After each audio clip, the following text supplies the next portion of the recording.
All right, I'm excited to be here today with my new friend, Dawn Jones. So Dawn is the founder of Press Fresh Collective, FreshNoise Distro, and Press PR. She secured coverage for artists and publications like Billboard, Forbes, and Esquire.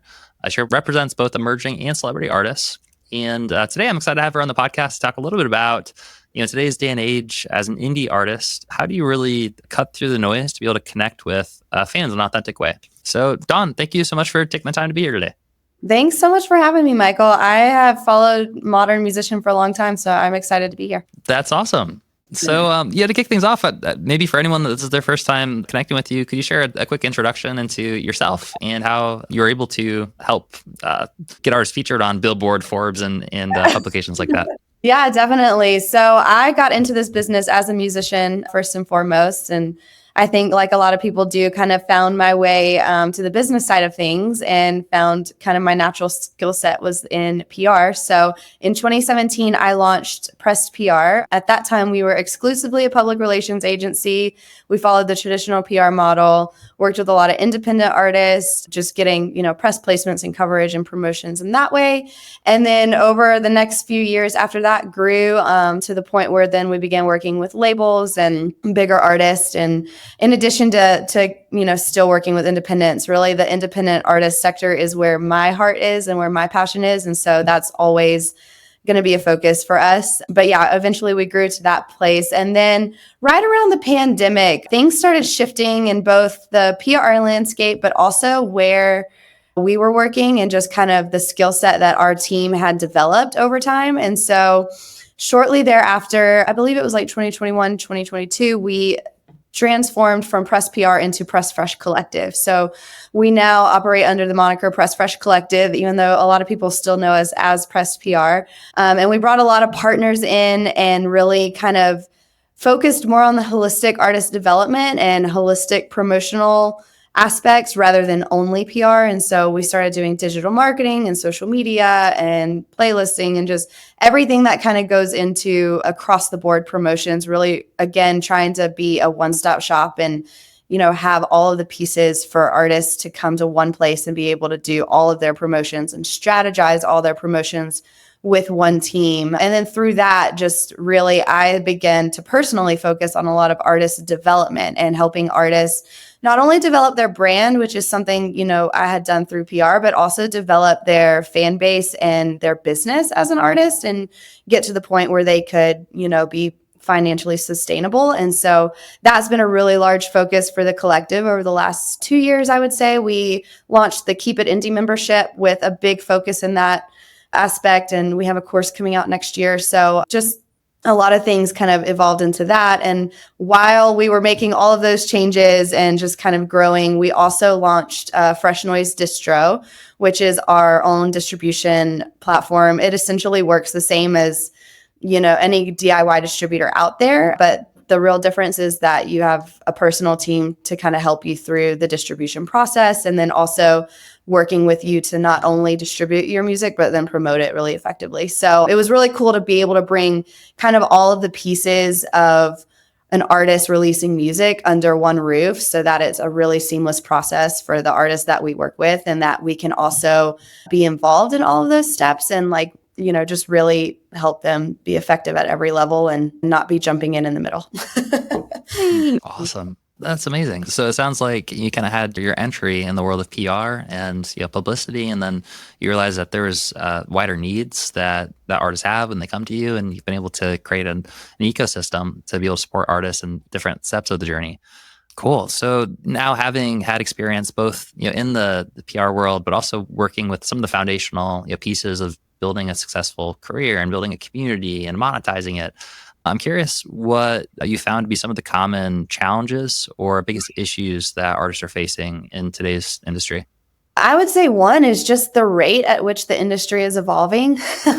Even as a company, I think that's been a challenge for us is to keep up, so to speak. And I know on the artist level, that's a challenge because right when you feel like you get in a sweet spot with one marketing tactic, it changes and there's something new and then you've got to, compensate for that. So I think that's been something I've talked with a lot of artists about in recent years is just the rate of evolution of the industry, which in some ways is really great because it makes it more accessible, but in other ways makes the competition a lot harder. It also makes it harder to like stay educated on what you need to do and how you need to do it and when you need to do it. And so I think that's been a big problem. I know a lot of artists have struggled with, marketing in social media spaces and standing out on social media, whereas that used to be a lot easier than it is now. Now everyone is on social media. So figuring out how to differentiate themselves in just the sea of artists that are out there, I think has been a real challenge. And then that goes back to just a lot of artists, I think, struggle with finding their unique story and their unique niche and really leaning into that. And, I think part of that is just being a creative. You feel all the things and you have so many different facets that it's hard to really niche down. And I know a lot of artists that we've worked with have said like that's a really big struggle for them is how do I tell my story? How do I tell it authentically? How do I do it in a way that I'm not subscribing to trends, but I'm really being me and I'm really being original, but at the same time being successful and finding my audience. And so that's a lot of the issues that we deal with on a daily basis. I definitely could hear and relate with that. I mean, that's sort of the theme that's happening across the world right now with technology and just how fast things are evolving. And now there's AI to contend with. And it was already like super saturated and there's more music than ever. And now it's like even easier. And so the point that you brought up around, helping artists to discover like what's unique about their story, what can help them cut through the noise, kind of set them apart in a sea where it is extremely saturated. I'm curious, in your experience, what do you recommend for an artist who might be listening to this right now, who's kind of feeling overwhelmed with the rate of change? There's so much stuff, and also trying to discover kind of their unique voice or their angle or how to post on social media without feeling awkward about it. What are a few of the best practices you would recommend? Well, when we're doing artist development, that's kind of the first thing we dive into. And we have a really, I would say, kind of detailed process for looking inward, as I like to call it, and really figuring out who you are, what your music is, what it represents, and just being super confident in that. And that's not an overnight thing, to be honest. Like that's something that you really have to sit with and ask yourself critical questions and really analyze. And I think a lot of people miss that step because they're making music and they just want to get it out there and they think, oh, my fan base is probably just like me. And in all reality, they probably have a lot of similarities to you. But I think it is important to kind of sit down and take the time to really analyze that. And, the first step of kind of our artist development, we have artists sit with it for about a month and we have them work through those questions and think about it and like really dive in and create, fan avatar of like, what does your ideal fan look like? And what are they doing on the weekends? And where are they hanging out? And what are their other interests? And where does that cross over with your interests and where you're hanging out and what you're doing? And what are some of the topics of your music? And how does that cross over? So really just like very analytically looking at every facet of not only who you are, but what your music is, who it reaches. And, if you do already have a social following, looking at who's there, who's showing up and who's engaging and kind of piecing all of that together, I think is a really great first step in figuring that out. And then, obviously like there will probably be thematic elements in your music. I know a lot of artists, talk about mental health in their music or things of that nature. And so like, if that's something that's really important to you, figuring out, what's your lane in that and how are you talking about it and how are you bringing awareness to it, things like that. But yeah, just really taking ownership, I think, and looking inward, being really authentic and not doing something just because other people do it. That's something I see a lot, especially with younger artists, is they think they have to fit a mold. And the cool thing about the industry evolving is that there really isn't a mold anymore that you have to fit. There's people all over the map being super successful. And it's really just about authenticity and owning who you are, and you will find your people. It might take time, but you will find your people that relate to that, especially for the younger artists, not just copying and pasting what you see people doing, but like really taking the time to understand where your music is coming from and who you are and what do you want to represent and how do you put that into words. And sometimes you need help, and that's where people like us come in, and sometimes you can do that on your own. But I think just taking the time to sit with it is the biggest thing, because I see a lot of people just rush over that step. And I think it's so crucial to everything that follows, going forward. So just not being in a hurry would be my advice. Super smart. Yeah. So it sounds like what you're saying is that, First, it's really important to look within and kind of define who are you and what are you trying to say with your music? Who is it for? And getting Yeah. clear on that ideal fan, and that being sort of the entry point through which you even start to put yourself out there, because you don't necessarily want to just copy or just try to be someone else, because yourself and you want to do something authentic.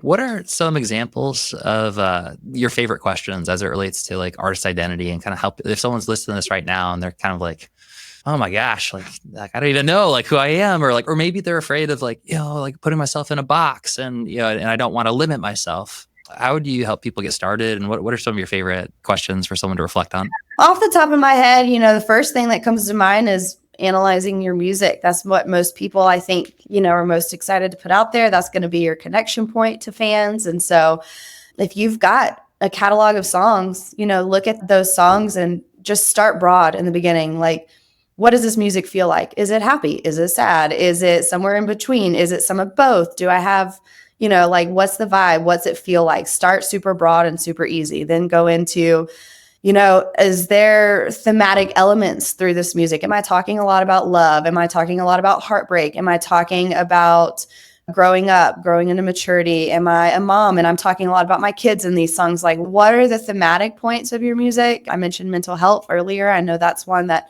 we happen to work in a lot. So, just figuring out, okay, broad strokes, what is my music talking about in general? And there may be several categories. There's not necessarily one category, but just kind of getting that on paper and then maybe looking at that and seeing if there's anything that's connection. So, love and heartbreak, that's an obvious connection. Depending on your age group, young love and young heartbreak is its own category versus the rest of the world's love and heartbreak. So, just like looking at kind of those demographics as well, and then diving even deeper into what the song's talking about and finding specific themes. So I know I mentioned, like if I'm a mom and I'm writing songs about my kids, that's the season I'm in. And if I was writing music, probably would be writing about. So what would I be writing? I'd probably be writing about the really hard days having a 2-year-old. And then I'd also probably be writing about the sweet little nighttime snuggles and how much I love the kid, just like all of those things, and kind of figuring out like there's different pieces within themes that you can really attach to and pull from and lean into. And so, doing that for every aspect of your brand, starting really broad and then narrowing down until you get to the nitty gritty. That's an example for music. If you're looking at trying to figure out who you are, start really broad. Am I generally a happy person? Am I really thoughtful? Am I more serious, more on the serious side? Am I kind of goofy? Like, what is your kind of general presence? How do you portray that on social media? That's a really big one. A lot of people, might be more goofy on social media. They might be more serious on social media. Like, what are you portraying? And just kind of taking note of that, and then diving into what are some things that are really important to me? What are my values and my morals? What are something that I want to align myself with? Is there a cause that is really dear to me? Is there something I'm really passionate about? We're working with an artist right now who he has multiple passions. He's an artist, he's a creator, but he's also a gamer. And so that was a huge piece of his brand, is like his gaming community is going to love his music because it's for the same people that he's creating it for, So it's figuring out like, what are your passions and how could they potentially cross over? And again, just starting broad and going deeper, going narrow, and just doing that with every piece, the music, yourself, your audience, the demographics, just really getting into like the nitty gritty. But I would start with the big questions and then just see how far you can go in narrowing it down. Amazing. There's just so many good pointers there and good questions. That's fantastic. When you mentioned, hypothetically, if you have like a 2-year-old and that like comes out, were you saying that you do have like a 2-year-old, your mother as well? Oh, I am in that phase of life. Yes. That's awesome. We've got 3 kids, a 6-year-old, a 4-year-old, and a 2-year-old as well. And when you were describing that, like literally just 2 days ago, I recorded a video for my daughter Willow for a song called Hello Willow that I wrote for her. And so I was like, oh, cool. Like, I just can listen. This is very relevant to me in my own journey as well. Yes. The next question that, I know that you mentioned that you kind of started out with this PR, story building, kind of getting into the heart of artist identity and artist development, and how one of the next challenges, one of the next issues that comes up for artists is How do I actually find and connect with the fans who are going to resonate with my music? So let's say that someone who's listening or watching this right now has done some of that initial work, and they do have their music and their brand. It's really have a good idea of what they really want to do, but they're just feeling a bit lost in terms of like social media feels daunting, overwhelming. And also I don't know how to even like break through and connect with people. Like maybe they've tried posting stuff, but they haven't really seen a whole lot of response. And what would your recommendations be for someone in terms of building an audience? Yeah, that's a really tough area to navigate. And just, I think, is another one of those things that you have to dedicate a little bit of time to and have a little bit of an experimental mindset. The first thing I would say is, are you showing up on the right platform? Like based on your demographic, based on who you're trying to reach, are they there? Instagram has definitely a different audience than Facebook has, which has a different audience than TikTok has, which has a different audience than something like X or Threads, or it's all very different. What I would say is like the majority demographic is different on every platform. So double check, make sure you're showing up in the right spaces for who you're trying to reach. If you're a younger artist, they're probably on, like, your audience is probably on TikTok or Instagram. If you're an older artist, they're likely not on those platforms at all. They're probably on Facebook. YouTube is also a great way to find people, and just because it serves as a search engine for everyone. So I also say, don't ignore YouTube for finding your audience. That's a really great tool. But yeah, I would start there. And then I would say, let's be experimental. Let's try different things. The biggest thing about connecting on social media is that it has to, number one, stand out in a half second that someone's scrolling by, which is really tough. So it has to have some kind of eye catchiness, eye worthiness, whatever you want to call it. It has to have some kind of, hook.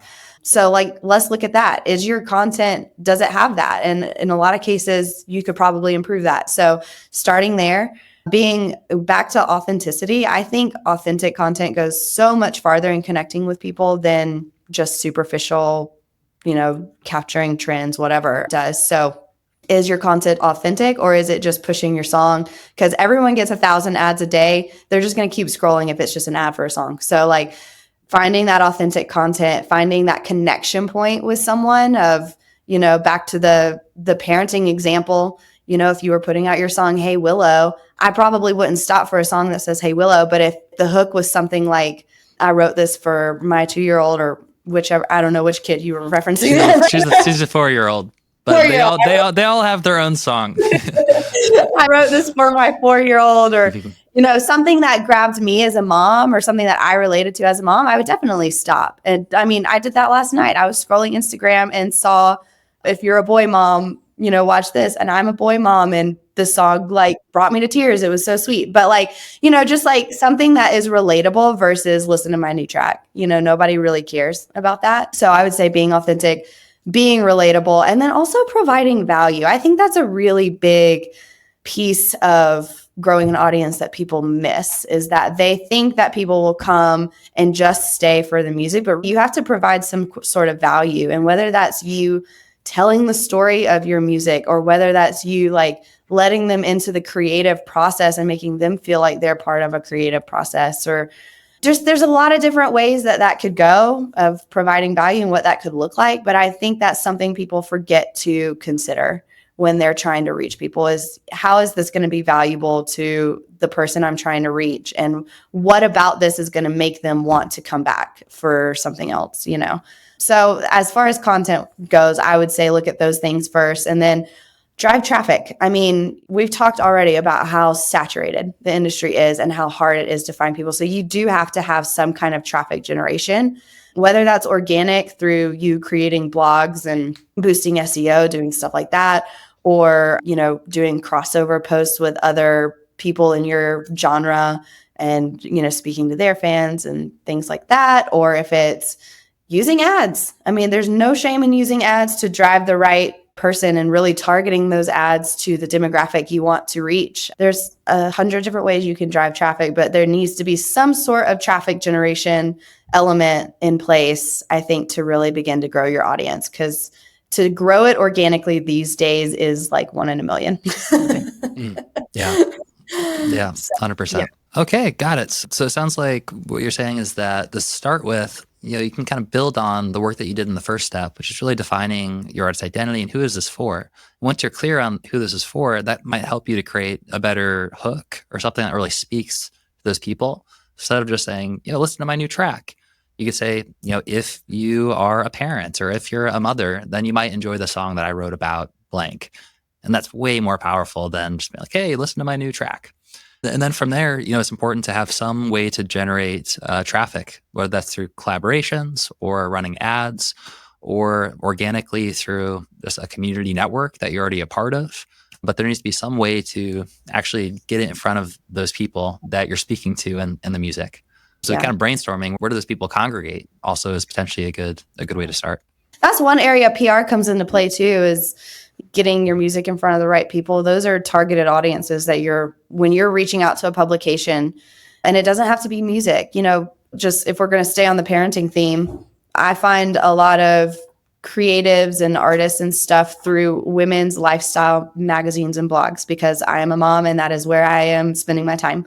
But, you can think outside of the box and things like that too. If you have identified where your audience is and who they are, which is why that first part is so important for everything that follows. If you've identified like, who are these people? What are their age ranges? What are they doing on their weekends? Where are they spending their time? Then you can look outside of the music industry to find them, and you can target in your PR, like mom blogs or parenting blogs or whatever. If you're a gamer, you could target gaming.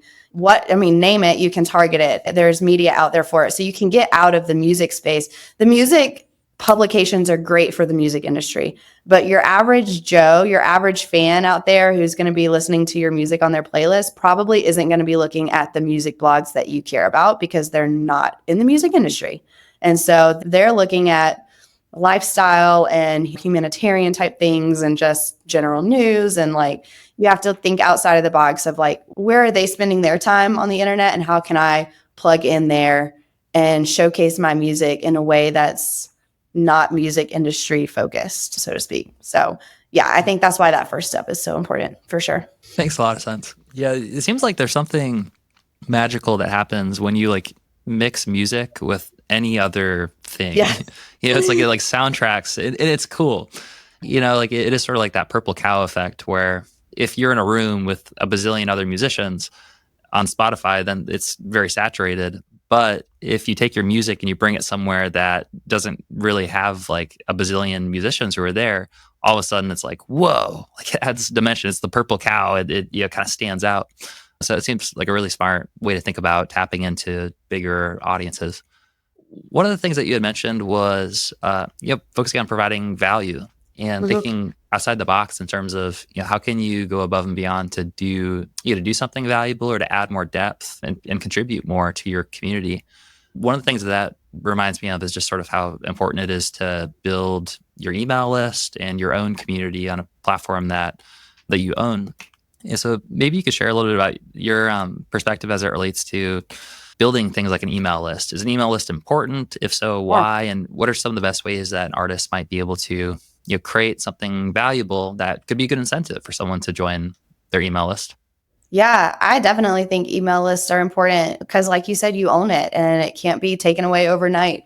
And it's just something that you have complete control over. So I think there's definitely still a place for email lists. And if you want to not only be on an email list, I have certain artists who they're like, oh, I'll do the email list, but I really want my community to be on something like Discord or, whatever that might be.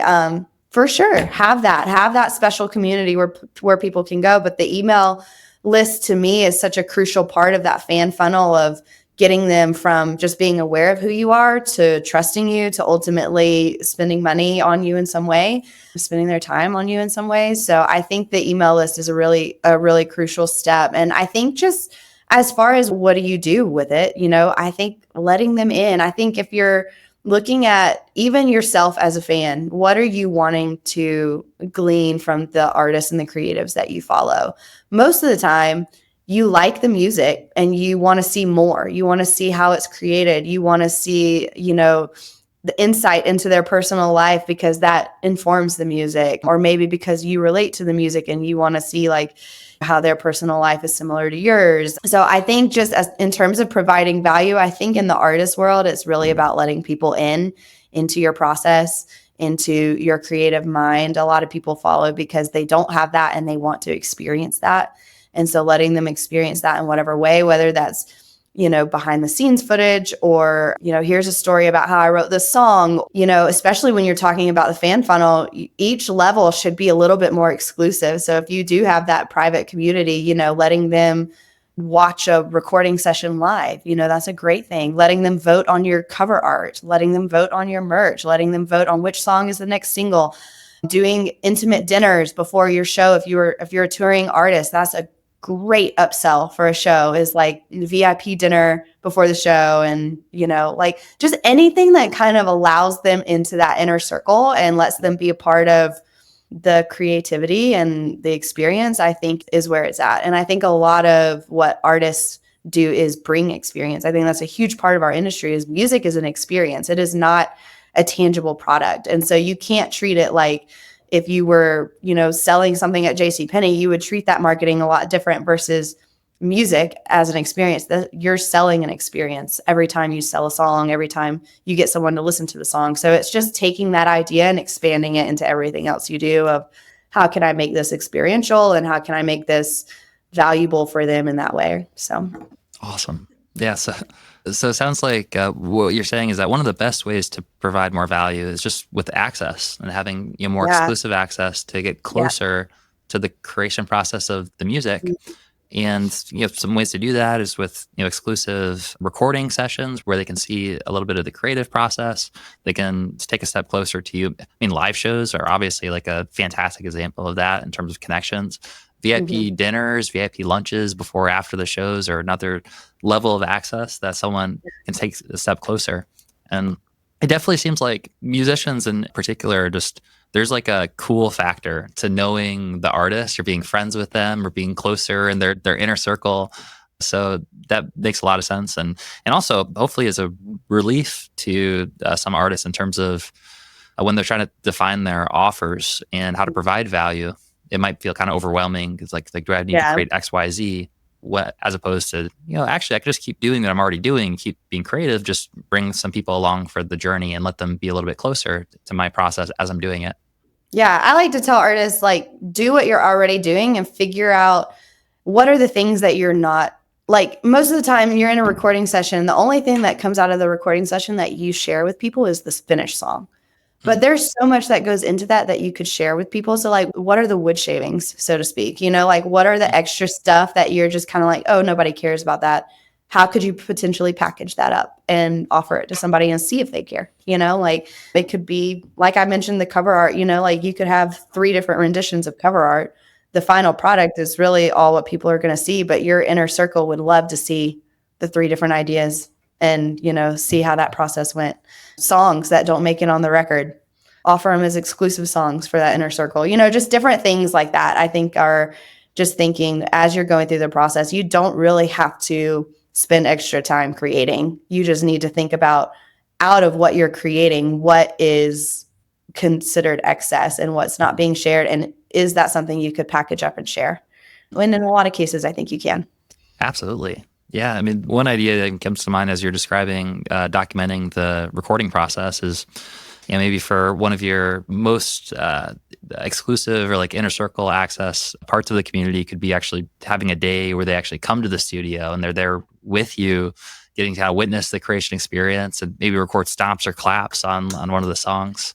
Yeah, put them to work. There you go. Be in a music video. That's another really cool one.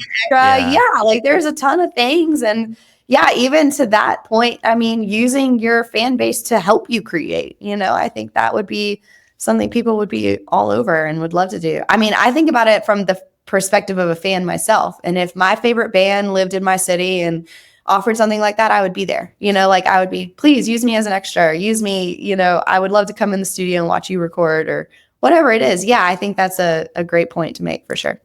Yeah, it'd be super cool to be a part of the experience of connecting with the community, being a part of doing it, connecting with the artist, and potentially actually like having your own stamp like in the song or in the video is super cool. All right. Well, Dawn, thank you for taking the time to come on here and share some actionable tips that artists can take to discover, kind of their unique voice, how to actually cut through, and how to start to build an authentic community and relationship with those people. For anyone that's listening or watching this right now and is interested in diving deeper into you and what you do with your company, could you share best next steps for them to dive deeper?